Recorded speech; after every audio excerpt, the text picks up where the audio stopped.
Good morning. Okay, we've just been outside. It's 17 degrees and it feels like 17 degrees out there. Very much so. Yes, they're predicting snow coming in today. And Connor's been out for his short walk. We didn't go to the dog park today. That's too far and it was too cold, so we just went behind our apartment here.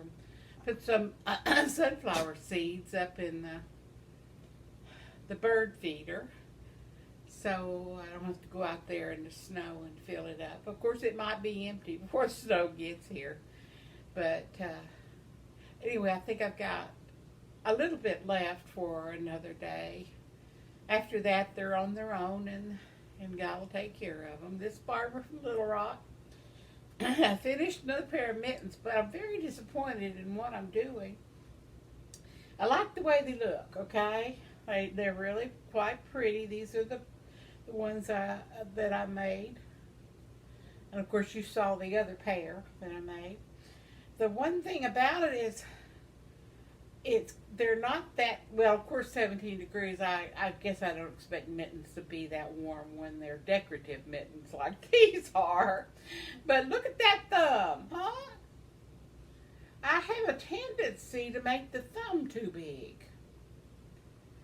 I don't know how. I guess I could put some thread in it and make it shorter, from the inside, and sort of pull it in a little bit, because it is a real loose weave. But they're quite pretty. I like the color. And I started the hat last night before I went to bed, and it's going to be that loose weave too. Of course, this is really heavy yarn. I mean, it is a very thick yarn, so it's going to look really soft. And Connor's waiting to jump in my lap. He's waiting for me to move my crocheting out of my lap because he got cold out there. So I don't know what y'all are doing this morning, but I hope you're somewhere warm. And there's not a person out this morning. Of course, it's early.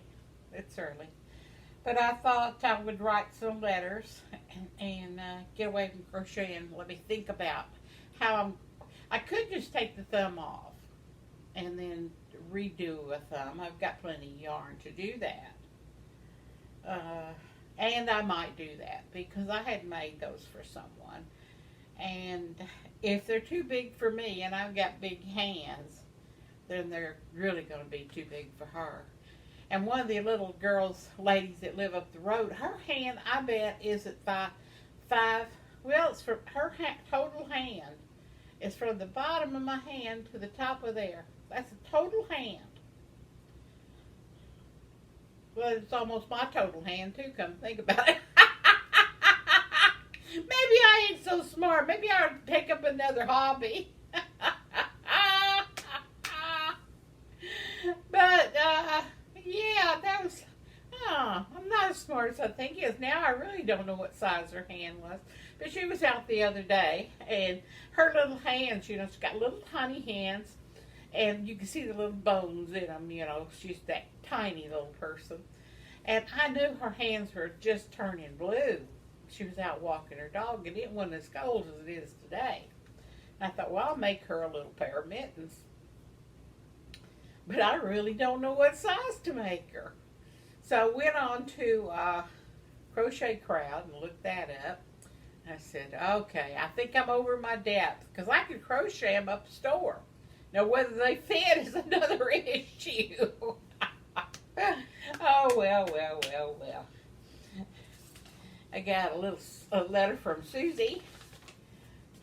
Opened it up, and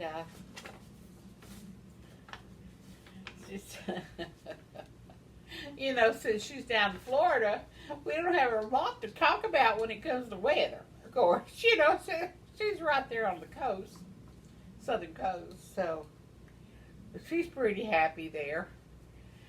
And said she went out. Of grocery shopping and got her some really pretty pink, and she loves bold color pink, even though she wears white and black all the time.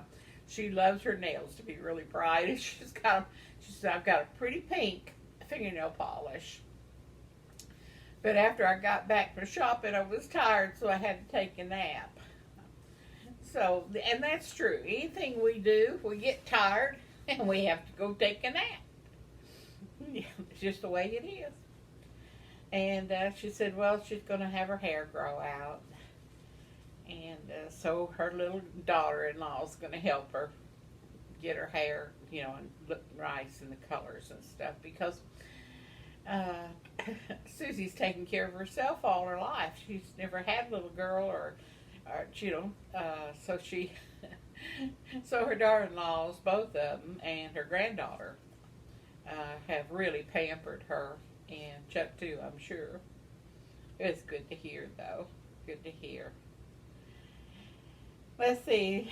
She says she got some pictures. She doesn't have any real news. And she says she was excited I had doctors coming to the house. Yeah, I had told her that I had applied for that.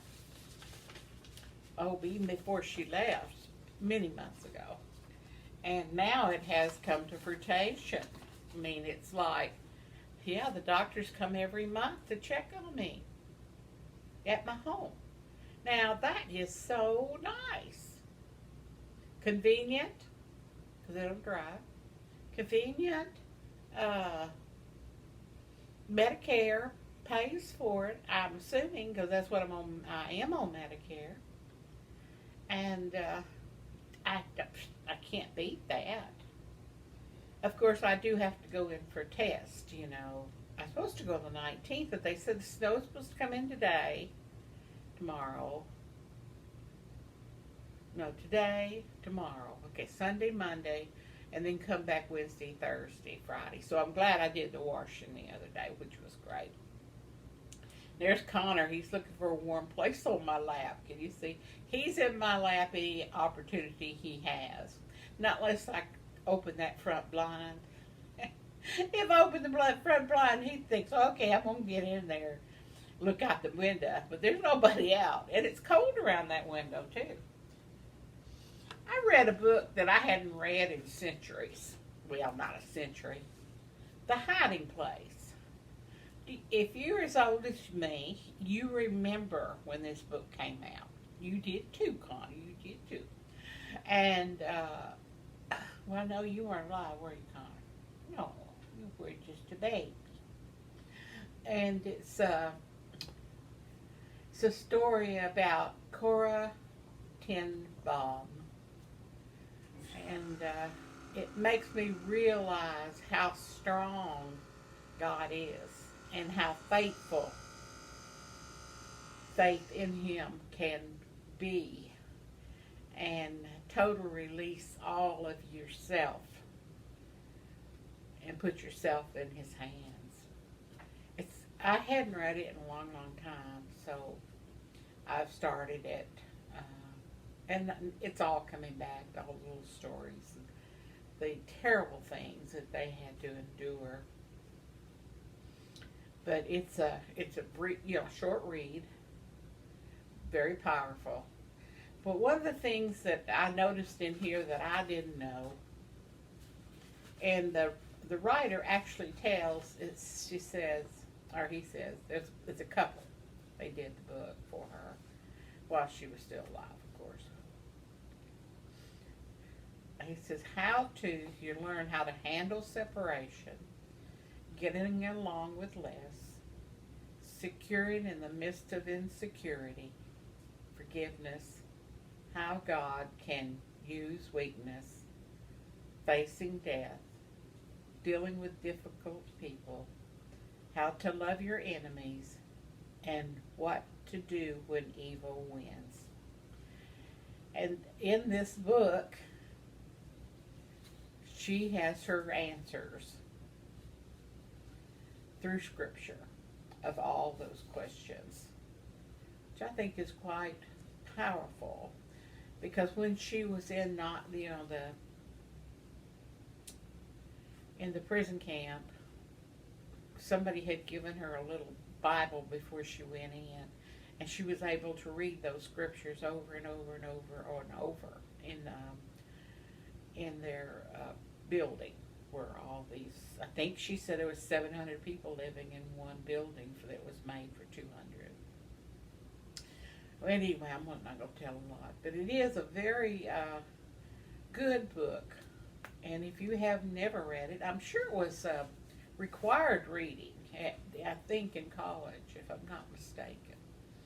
But it's The Hiding Place, a triumphant true story of Corrie ten Boom with John and Elizabeth Sherrill. Very good book. Very good book. Just so happens, it's so good, I have 2 copies. And I think this was probably from the 60s here. I think she published in the 60s. I think so. But am I saying that? Is that butter and cream? No, butter and toast? I don't know. But getting back to the book. They made it into a movie. So if you don't read the book, look up the movie. It's on Prime. It doesn't cost anything if you're a Prime member. But it's good. It's good. I'm going to capture some of I'm going to make a worksheet up on all the topics that I just read, and then I'm going to locate the scriptures and put them together. I think that would be a great need for people, especially me, and people I write, to share her thoughts and how she conquered. Really, she conquered the world. Can you imagine being in Nazi control? Anyway, that's the book, The Hiding Place, Corrie ten Boom. And it's by Bantam Books. Yeah, I've got 2 of them. I have to send one to somebody. Anyway, got me some new stationery. Isn't it pretty? I don't know if you see it. It's got a blue background, and it's got white and pink roses on it with a little bit of purple. It's got a pink envelope on the outside, and on the inside is that design, like a wallpaper. Anyway, I'm going to write Susie a letter back, and Sharon, I think those are the ones. And, and I think I haven't wrote to Anna. I got her address, and I think I failed to write her, and I need to do that. Happy Valentine's Day to everybody. Hope you're having a nice, warm day wherever you are. And I'm just going to sit here and, I think, read a little bit or write a letter and be warm. I still got I think I got a bowl of homemade soup left. Oh, and I didn't tell you, my neighbor brought me over yesterday, me and Barbara both, roast beef, homemade roast beef, mashed potatoes, gravy, cabbage with bacon, 2 hunks of cornbread. Oh my goodness. You talk about a happy tummy. And then before I went to bed, Barbara's son-in-law came over and brought me a cup of gumbo. Well, of course I had to eat the gumbo too. So I slept really good last night. And I think that's all I'm going to talk about today. I've watered my plants and fed the birds, and my day is starting, and I've had my cup of coffee, but I think I'm going to have one more. And I've already read my Bible scriptures for, I've decided I would start reading the Bible from Matthew, the New Testament. I've read the Old Testament several times, but I've really never completely read it as a complete reading of the New Testament. Of course, I'll pick out one chapter at a time. I had to pull out my flannels today. I think Anna gave me these tops before I moved. And they're just beautiful. And I love them. Okay, well, bye-bye from me and Connor. And remember, God has you in his hands. And pray for Mother Earth. Isn't that right, Connor? Yeah, that's right, Connor. Yes, it is. Okay, I'll get my holy roller over here now. Where all my little stuff is. I love this little thing. I think I'm going to send Susie that. Isn't that pretty? That's one of those coloring book pages that you color, and on the back it says, then you will call upon me and go and pray to me, and I will listen to you, and you will seek me and find me when you search for me with all of your heart. Yes, and that's Susie. I love that. That's Jeremiah 29, 12, 13.